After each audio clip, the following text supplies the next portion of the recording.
You come home after a long day, close the door behind you, and for one brief second, the world seems to stop. No voices, no messages, no demands, no one asking for anything. Just silence. But then, almost immediately, something strange happens. The room is quiet, but you are not. Your body is sitting still, but your mind keeps running. It replays the conversation you had earlier. It remembers the thing you should have said. It worries about tomorrow. It brings back an old mistake from 5 years ago, as if it happened this morning. It imagines a future problem that does not yet exist and then punishes you for it. And suddenly, you realize something uncomfortable. The noise was never only outside. Some of it followed you home. Some of it lives inside you. You turn on your phone not because you need it, but because silence has become too honest. You scroll, not because you are interested, but because stillness makes you feel exposed. You look for music, a video, a message, anything to fill the empty space. Because when everything becomes quiet, you can finally hear the storm within. And perhaps this is why so many people are exhausted today, not because life is always moving, but because they have forgotten how to be still while life moves around them. The Stoics understood this long before our world became filled with screens, notifications, deadlines, and endless comparison. They knew that peace was not something the world gives you after everything becomes perfect. Peace is something you build inside yourself, while the world remains imperfect. Marcus Aurelius, a man surrounded by war, betrayal, illness, political pressure, and death, wrote to himself in the quiet privacy of his journal, "You have power over your mind, not outside events. Realize this, and you will find strength." He did not write this from a mountaintop retreat. He wrote it as an emperor. He wrote it while carrying the weight of an empire, and that is what makes his wisdom so powerful. Stillness is not escape. Stillness is the ability to remain rooted when life tries to pull you apart. There is a kind of suffering that does not look dramatic from the outside. You still answer messages. You still go to work. You still smile when someone asks how you are. You still do what needs to be done. But inside, there is a quiet restlessness, a feeling that you are always behind, always missing something, always trying to catch up with a life that keeps moving faster than your soul can breathe. You wake up and reach for your phone before you reach for your thoughts. You measure your morning by what has already gone wrong, a message unanswered, a task unfinished, a worry waiting in the corner of your mind. Before your feet even touch the floor, the world has entered you, and from that moment, your inner life no longer belongs to you. Someone's opinion becomes your mood. Someone's success becomes your insecurity.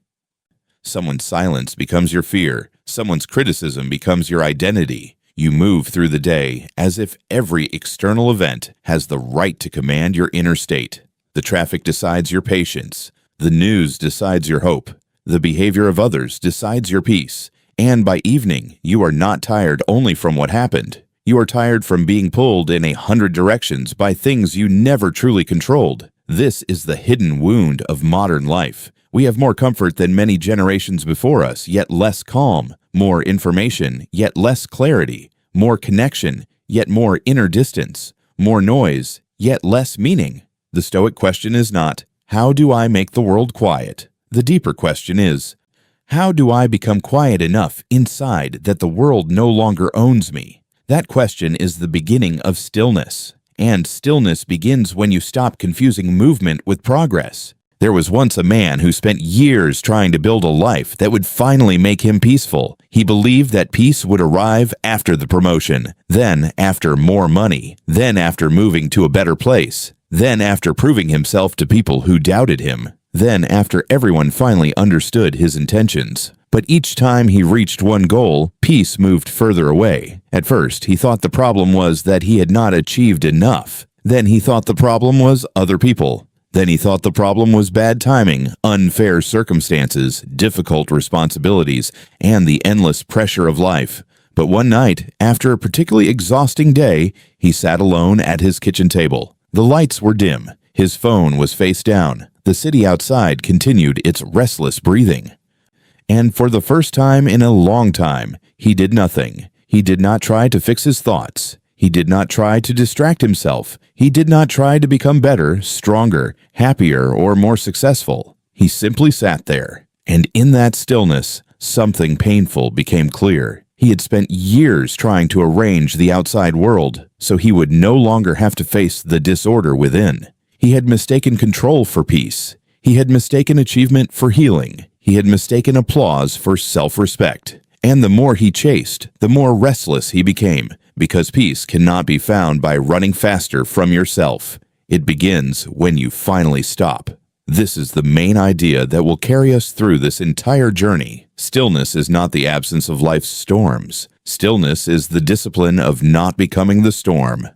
Hold that thought close, because everything that follows returns to it. You do not need a perfect life to be peaceful. You need a mind that no longer kneels before every disturbance. And that kind of mind is not born in comfort. It is trained in silence. There is a room inside you that no one else can enter unless you let them. The Stoics might call it your inner citadel. It is the private place where your judgments are formed, where your values are chosen, where your response to life begins before it becomes visible through your words or actions. Most people do not know this room exists, so they leave the door open. Every insult walks in, every fear sits down, every opinion rearranges the furniture, every disappointment becomes a permanent guest. Someone says something careless, and suddenly they are living inside your mind for the next 3 days. A stranger looks at you the wrong way, and your peace collapses. An old memory knocks once and you let it take over the whole house. But Stoicism teaches something radical. You are not required to give every event a home inside you. You are not required to turn every passing emotion into a command. You are not required to become the servant of every thought that appears. Stillness begins when you realize that between what happens and what you become, there is a sacred space. In that space, you choose. Not always easily, not always perfectly, but you choose. You choose whether an insult becomes a wound. You choose whether fear becomes your master. You choose whether anger becomes your voice. You choose whether another person's chaos becomes your inner climate. This does not mean you feel nothing. A Stoic is not a stone. A Stoic is a human being who has learned not to surrender the throne of the mind to every passing visitor. There is a difference between feeling the wind and being carried away by it. Stillness is learning that difference. Picture yourself standing beside a lake in the early morning. The surface is perfectly calm. The trees are reflected so clearly that the water seems to hold another world beneath it. The sky opens across the surface like a mirror. Nothing is forced. Nothing is trying to prove anything. Then a stone is thrown into the lake. Ripples move outward. The image breaks. For a moment, everything becomes disturbed, but the lake does not chase the stone. It does not rage against the hand that threw it. It does not decide that because it has been disturbed once, it must remain disturbed forever. It simply returns. This is the art of stillness, not never being disturbed, returning. Again and again. The world will throw stones, a harsh word, an unexpected bill, a betrayal, a delay, a memory, a failure, a future you cannot control. If your peace depends on no stones being thrown, you will never be peaceful. But if your peace depends on your ability to return, then no disturbance has the final word. This is why stillness is an art. It must be practiced. You practice it when someone criticizes you and you pause before defending yourself. You practice it when plans collapse and you breathe before calling life unfair. You practice it when anxiety rises and you say, "This is a feeling, not a prophecy." You practice it when anger burns in your chest and you refuse to let it choose your words. You practice it in small, invisible moments where no one applauds you, where no one sees the battle, where no one knows how close you came to losing yourself. That is where the soul is shaped, not in public greatness, but in private restraint. The room inside you becomes stronger each time you guard it. At first, it feels unnatural. You may be used to reacting quickly. Someone offends you, and your body wants to strike back. Something goes wrong, and your mind wants to panic. Someone leaves, and your heart wants to collapse into the story that you are not enough. Stillness asks you to pause, not forever, just long enough to see clearly. Seneca once warned that anger, if not restrained, becomes more destructive than the injury that provoked it. And you know this is true. How many times has the reaction caused more damage than the event? One sentence said in rage can destroy trust built over years. One impulsive decision can turn a temporary feeling into a permanent consequence. One moment of panic can make you abandon the very path that required patience. Stillness is not weakness. It is the strength to delay your reaction until wisdom can enter the room. And this is not easy. There are moments when your ego will scream. It will say, "Defend yourself now. Make them understand. Prove your worth. Show them they cannot treat you this way. Do something, anything, so you do not feel powerless." But often, the most powerful thing you can do is not the loudest thing. It is the calmest thing. To remain composed when provoked is not passivity. It is mastery. To choose silence instead of a useless argument is not defeat. It is freedom. To let someone misunderstand you without begging for their approval is not weakness. It is dignity. The inner room becomes sacred when you stop renting it out to every disturbance.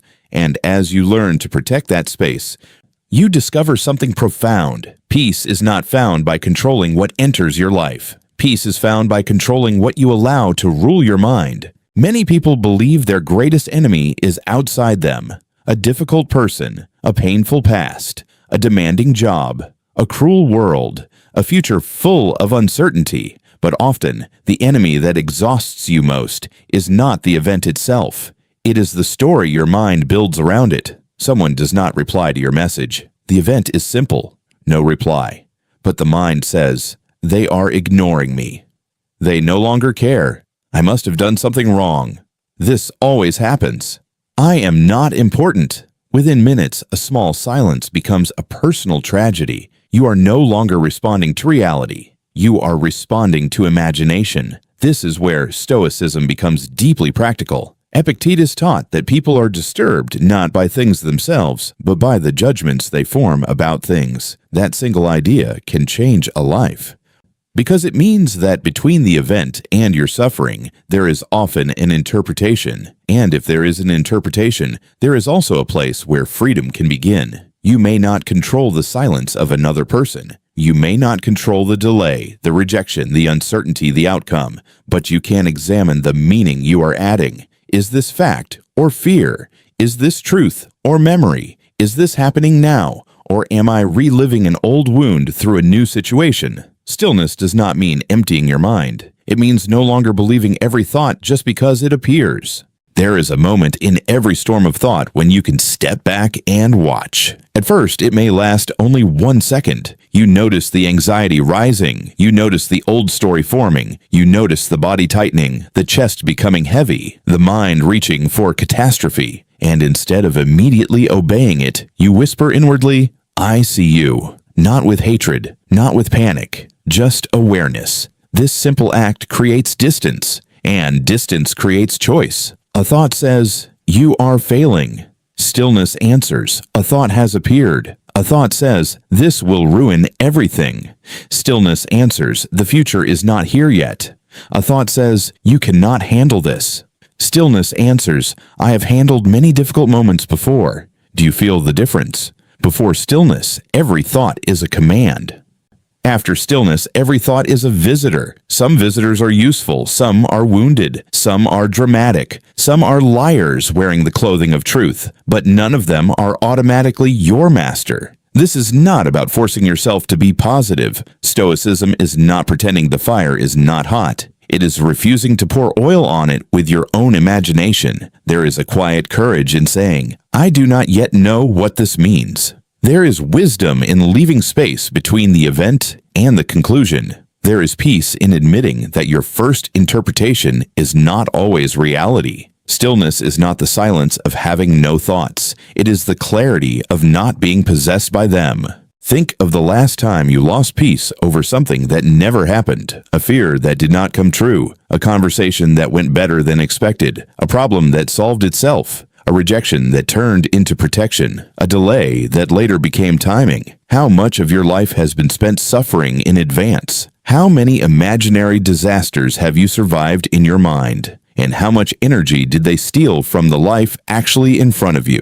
The Stoics were not naive. They practiced imagining difficulties, but not to torture themselves. They did it to prepare the soul, not to poison it. There is a difference between wise preparation and restless rumination. Preparation asks, "What can I do?" Rumination asks, "What if everything falls apart?" Preparation leads to action. Rumination leads to exhaustion.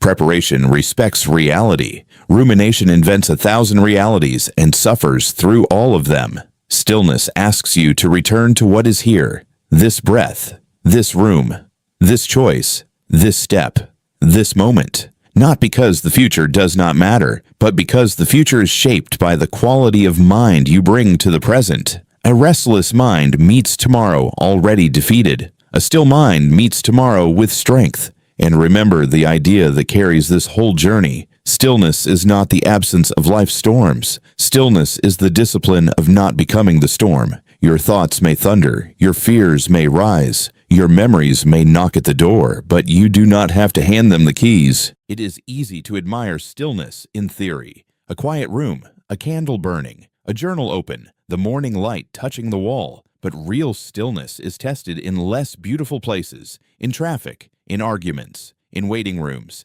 in unpaid bills, in family tension, in the tired hours when your patience is thin and your pride is loud. Anyone can feel peaceful when nothing challenges them. The Stoic path begins when peace is challenged. Imagine you are standing in a long line. You are already late. The person at the front is taking too long. Your phone battery is low. Your mind begins to tighten. A familiar voice appears inside you. This is wasting my time. Why does this always happen?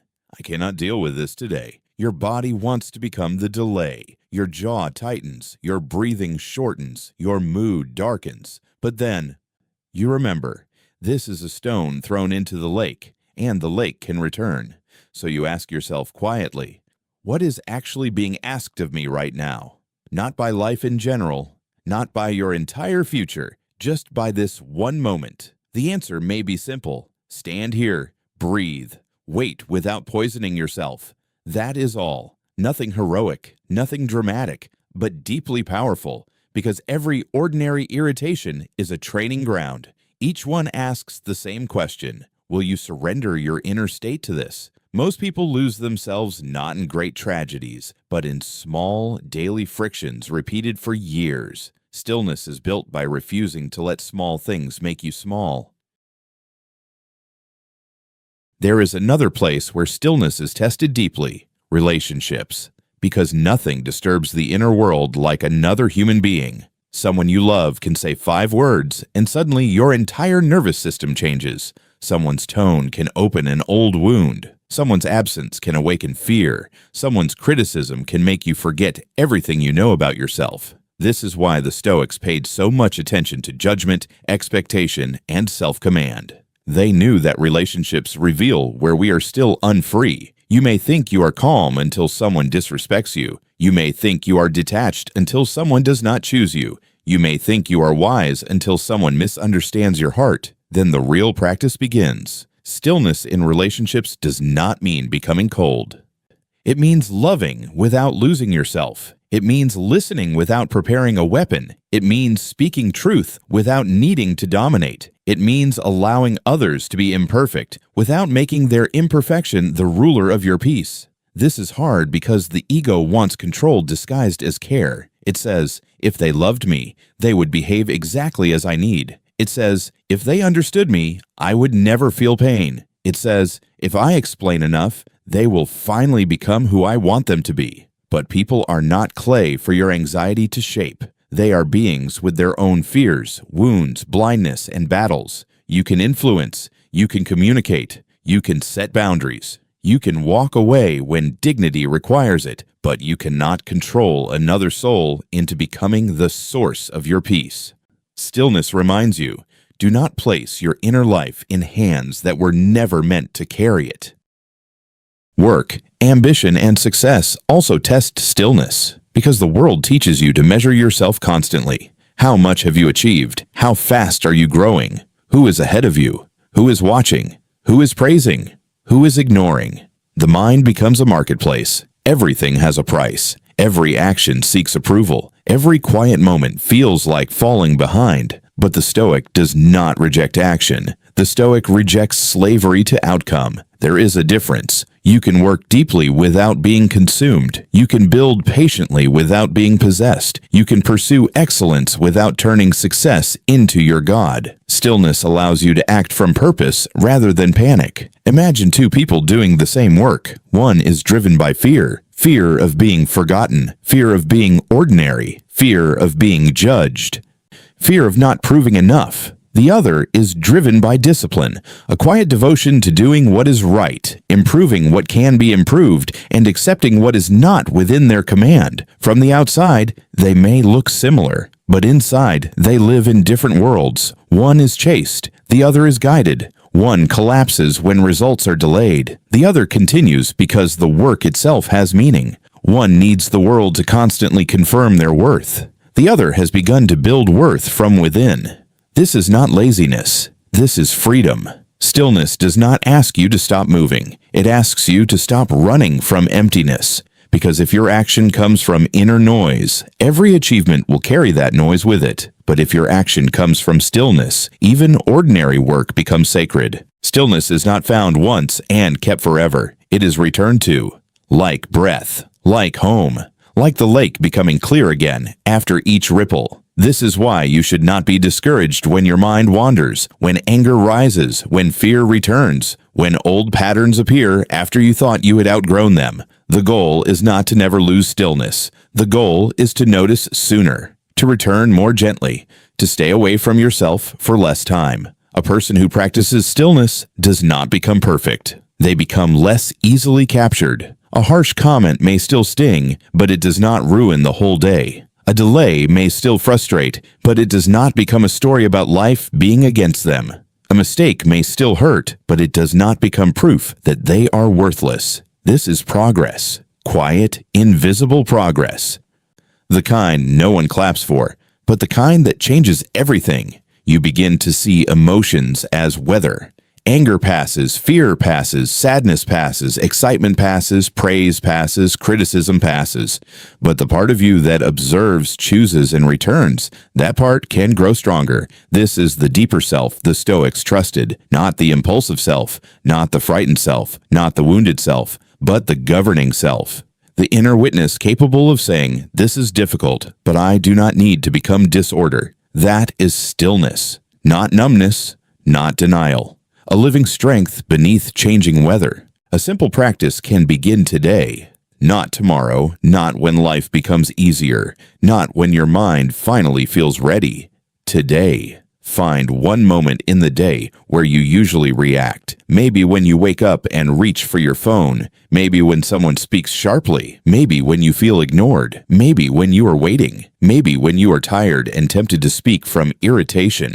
In that moment, pause. Just pause. Breathe once before answering. Ask one question before believing the thought. Take one step back before becoming the emotion. This may seem too small to matter, but character is shaped in these small spaces. A life does not change only through grand decisions. It changes through repeated moments of return. Each pause tells the mind, "You are not my ruler." Each breath tells the body, "We are safe enough to choose." Each restrained word tells the soul, "I will not betray myself for temporary release." There is a quiet dignity in this, and over time, something begins to shift. You no longer fear silence as much. You no longer need to fill every empty space. You no longer chase every thought. You no longer answer every provocation. You begin to enjoy the company of your own mind. And that is one of the greatest freedoms a person can have. Because many people can sit alone in a room,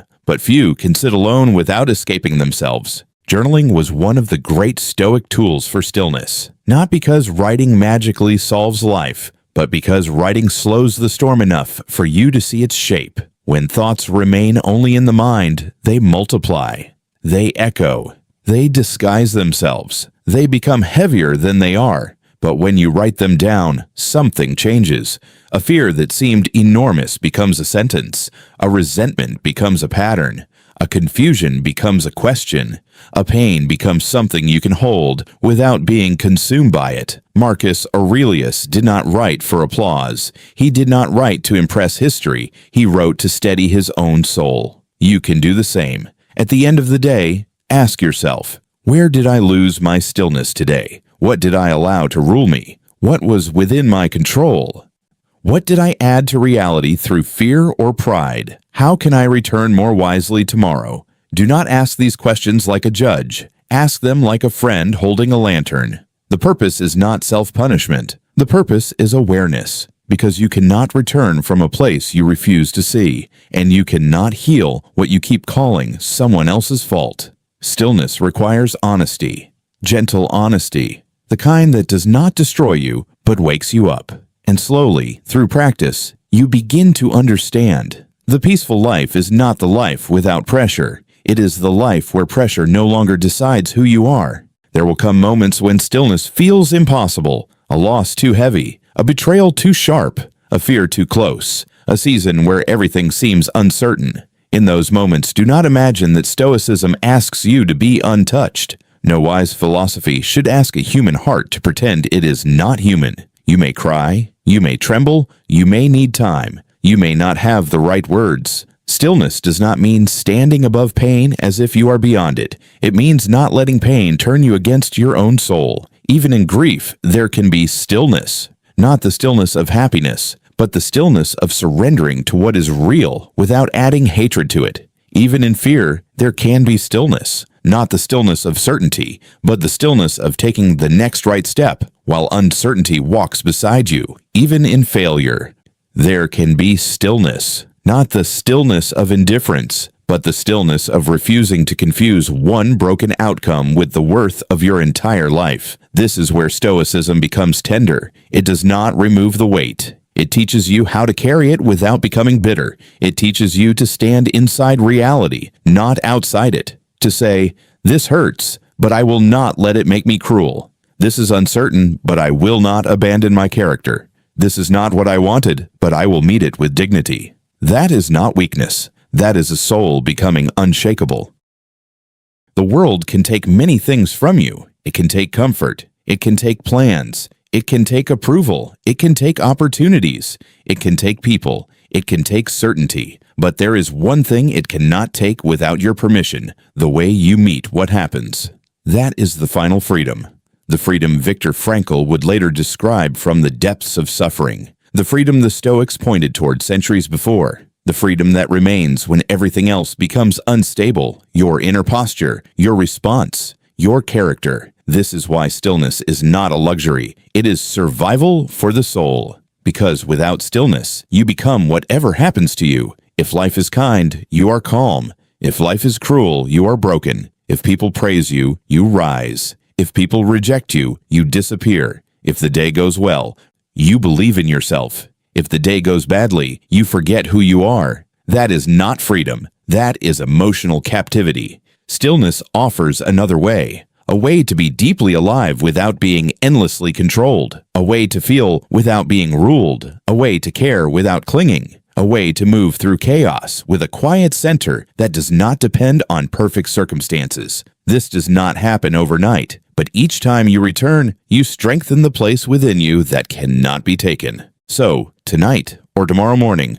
or in the next difficult moment that finds you, remember this. You do not need to silence the entire world. You need to stop handing your inner world to everything that makes noise. You do not need everyone to understand you. You need to understand what is yours to govern. You do not need a life without storms. You need the discipline of not becoming the storm. Sit with that. Let it move slowly through you. Stillness is not far away. It is hidden beneath the habit of reacting. It is waiting under the fear that silence will reveal too much. It is there in the breath before the answer, in the pause before anger, in the decision not to chase every thought, in the courage to be alone without abandoning yourself, in the quiet refusal to let the world make you less than you are, and perhaps, after all the searching, striving, proving, fearing, and running, you may discover that peace was never at the end of the road. It was in the way you walked. It was in the way you returned. It was in the way you guarded the room inside you.